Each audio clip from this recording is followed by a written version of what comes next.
திருக்களந்தை பகுதியை ஆண்ட ஒரு சிற்றரசன் கூற்றுவ நாயனார் ஆவார்.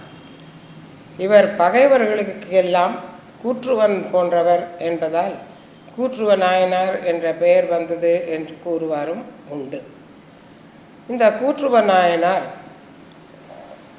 பல மன்னர்களை தோற்கடித்து அந்த செல்வங்களை எல்லாம் வளமாக கொண்டு வந்து கோயில்களுக்கு நிபந்தங்களையும் அளித்து சிறப்பு செய்து வந்தார். அத்துடன் சிவனடியார்களுக்கு உணவு படைத்தல், அவர்களுக்கு தேவையான பொருட்களை வழங்குதல் போன்று சிவனடியார்களையும் வணங்கி வந்தார் நம்முடைய கூற்றுவ நாயனார். கூற்றுவ நாயனார் பெரும் பொருளை எடுத்துக்கொண்டு வந்து நம்முடைய தில்லை என்னும் சிதம்பரம் கோயிலிலே பல பணிகளை செய்தார். பல மன்னர்களை வென்றதால் அவருக்கு ஒரு ஆசை வந்தது. அதாவது தானும் சோழர்களைப் போல இங்கே முடிசூட்டி கொள்ள வேண்டும் என்று ஒரு அவா. ஆனால் இந்த அவாவை தெரிவித்த பொழுது தில்லைவாழ் அந்தணர்கள் அதற்கு ஒப்பவில்லை.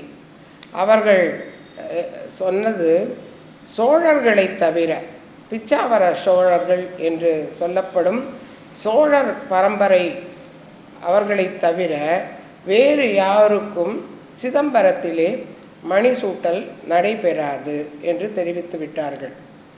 இதனால் இவர் அங்கே மணிமுடி சூட்டி கொள்ள வேண்டும் என்பது ஒரு பெரிய நிலையாக கருதவில்லை. ஆனால் அந்த இறைவனுடைய சன்னிதானத்திலே தான் இறைவனுக்கு அபிஷேகம் கண்ட பிறகு அந்த இறைவனுடைய திருநீற்றை கொண்டே தான் மணி சுற்றி கொண்டால் இறைவனுடைய பாதமே தன்னுடைய தலையில் படுமல்லவா என்று நினைத்து அதனால் தான் அங்கே மணி சூட்டி கொள்ள வேண்டும் என்று நினைத்தார் இந்த கூற்றுவ நாயனார். இது மறுத்துவிடவே ஒரு சோகத்துடன் வந்து படுத்துவிட்டார்.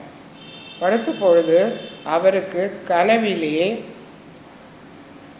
குனித்த புருவமும் கொவ்வை செவ்வாயும் பனித்த சடையும் உடைய அந்த இறைவன் அவனுடைய பொற்பதத்தால் நம்முடைய கூற்றுவ நாயனாருடைய தலை மீது அவருடைய பாதத்தை வைத்து உமக்கு மணிமுடி சூட்டுகிறேன் என்று தன் பாத கமலத்தையே மணிமுடியாக சூட்டி அருளினார்.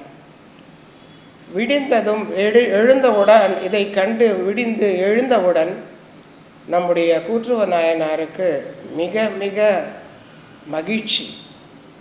பெறுதற்கரிய பேரான இறைவனுடைய தாண்டவமாடும் அந்த கால்களிலேயே அந்த கால்களாலேயே தனக்கு மணிமுடி சூட்டப்பட்டதை எண்ணி மிக மிக மகிழ்ந்து அதற்கு பிறகு உலகாண்டு பல நன்மைகள் புரிந்து சிவலோக பதவியை அடைந்தார் கூற்றுவ நாயனார்.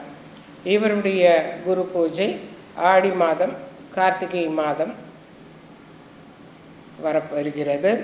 ஆகவே இறைவனால் மணிமுடி சூட்டப்பெற்ற நம்முடைய கூற்றுவ நாயனார் புகழ் வாழ்க என்று வாழ்த்துவோம்.